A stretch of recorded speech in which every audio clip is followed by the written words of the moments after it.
belajar lagi yuk bersama Pak Devi.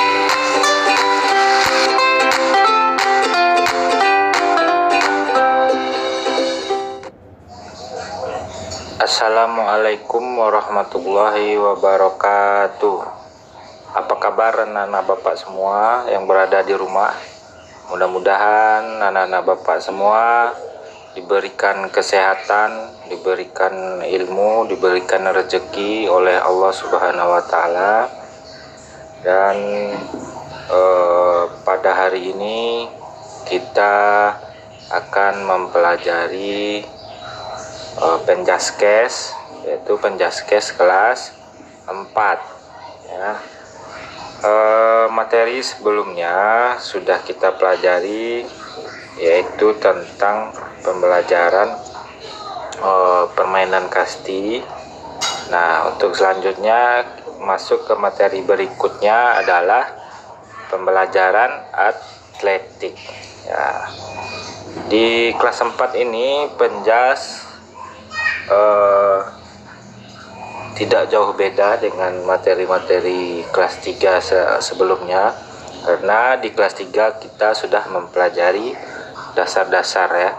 Nah, di sini di kelas 4 ini Penjaskesnya adalah yaitu masuk ke tahap yang diaplikasikan atau yang diperlombakan ya. Nah, atletik ini adalah salah satu cabang yang dilombakan ya, yaitu lomba atletik. Atletik ini banyak nanti penjabarannya, banyak lomba yang bisa anak-anak bapak ikutin. Nah, salah satunya nanti ada lari estafet, nah macam-macam ya. Nah, langsung saja bapak masuk ke materi, yaitu yang pertama lari gawang ya. Di sini ada 4 pembahasan tentang atletik. Yang pertama lari gawang, yang kedua loncat kata, yang ketiga lempar turbo, yang keempat lari estafet kombinasi. Nah, di pembelajaran hari ini kita bahas 2 saja dulu, yaitu tentang lari gawang dan loncat kata. Nah, mudah-mudahan nanti apa yang bapak jelaskan, apa yang bapak berikan bisa bermanfaat untuk kita semua ya. Amin ya rabbal alamin. Yang pertama masuk kita tentang lari gawang ya. Nah, di sini ada bentuk arenanya yang lari gawang. Ini lintasan lurus ya. Ini bentuk lintasan yang lurus. Nah, biasanya anak SD kita kombinasikan, ada yang lintasan lurus, ada yang berbentuk lingkaran. Nanti ada gambarnya bapak tengokkan ya. Nah, lari gawang ini adalah permainan yang menggabungkan antara lari dan lompat. Di sini ada lari dan lompat. Nah, lari gawang ini bertujuan untuk melatih kelincahan dan ketangkasan. Nah, hal yang harus dipersiapkan sebelum kita mempraktekkan lari gawang ini, yang pertama yang penting kita harus buat lintasannya masing-masing sepanjang 40 meter. Nah, satu lintasan tanpa gawang, satu lintasan lagi kita pasang 5 gawang dengan tinggi yang sama. Nah, di sini ada 4 ya contohnya, 4 gawangnya. Nah, satu sisinya, yang satu sisi sini untuk lari cepat ya.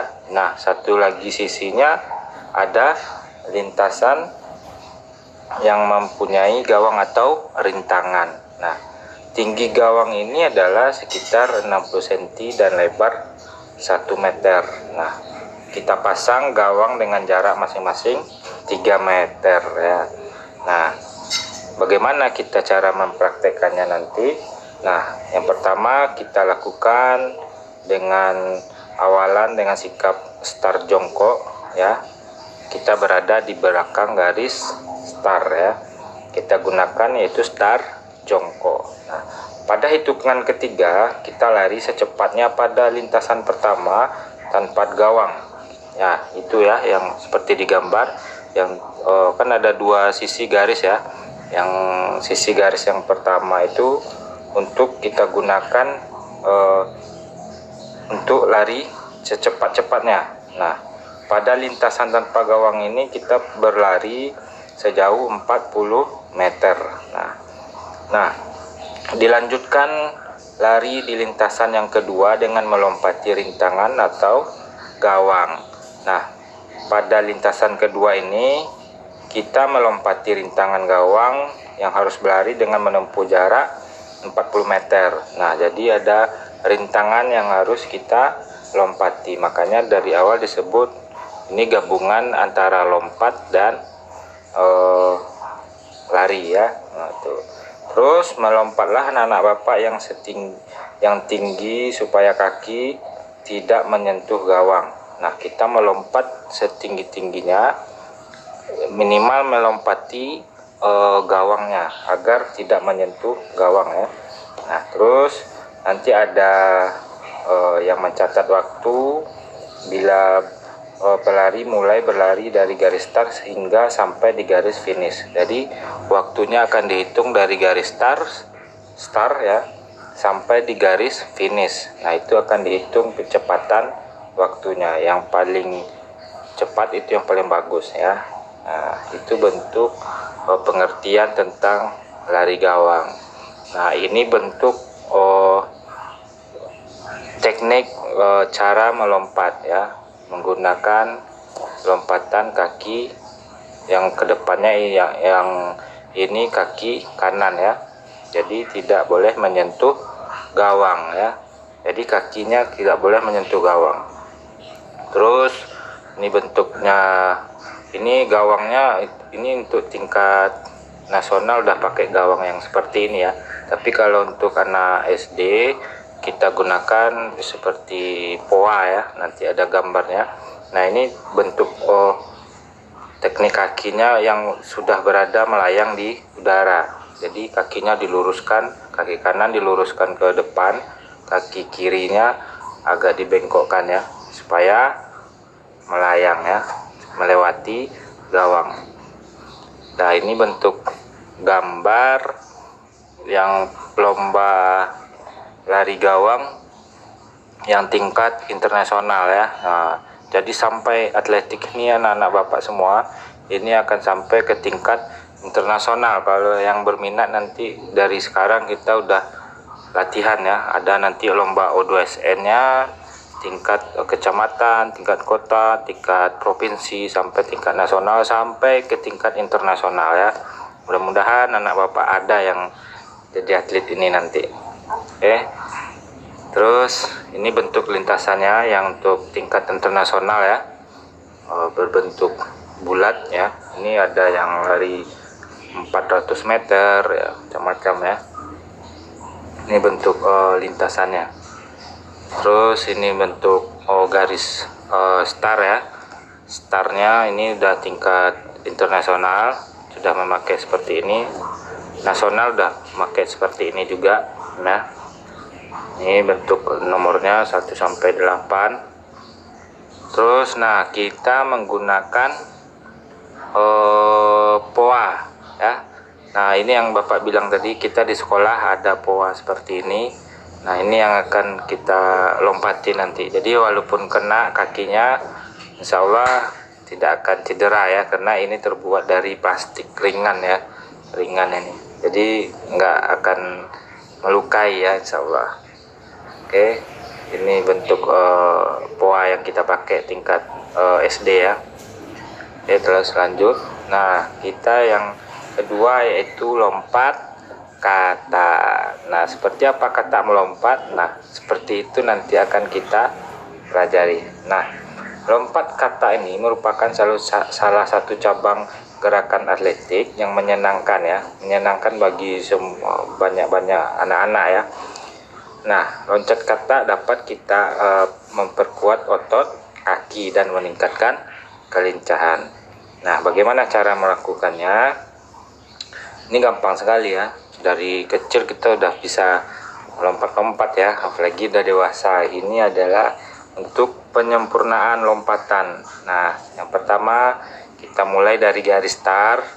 Seorang peserta melakukan loncat kata 3 kali berturut-turut. Nah, di sini ada garis panah, ada 3. Nah, ini lompatan pertama, lompatan kedua, sampai lompatan ketiga. Ini dilakukan tanpa henti ya, tidak boleh jeda, langsung sekali lompat langsung 3 kali diloncatin ya. Nah, kita lakukan dengan bertumpuan dan mendarat menggunakan 2 kaki. Nah, di situ ada jejak kaki 2 ya. Nah, di situ kita menggunakan tumpuan 2 kaki. Nah, untuk mengukur hasil loncatan, nah ada nanti seorang petugas yang memberikan tanda tempat bagian tubuh yang terdekat dari tumpuan garis. Nah, apabila peserta jatuh ke belakang, maka tandanya adalah pada bagian tubuh yang dekat dengan garis tumpuan. Jadi kalau tangannya pas meloncat, tangannya ke belakang, enggak. Jadi yang dihitung adalah yang paling belakang tangan, berarti tangan yang dihitung. Jadi kita usahakan tidak jatuh dalam posisi melompat.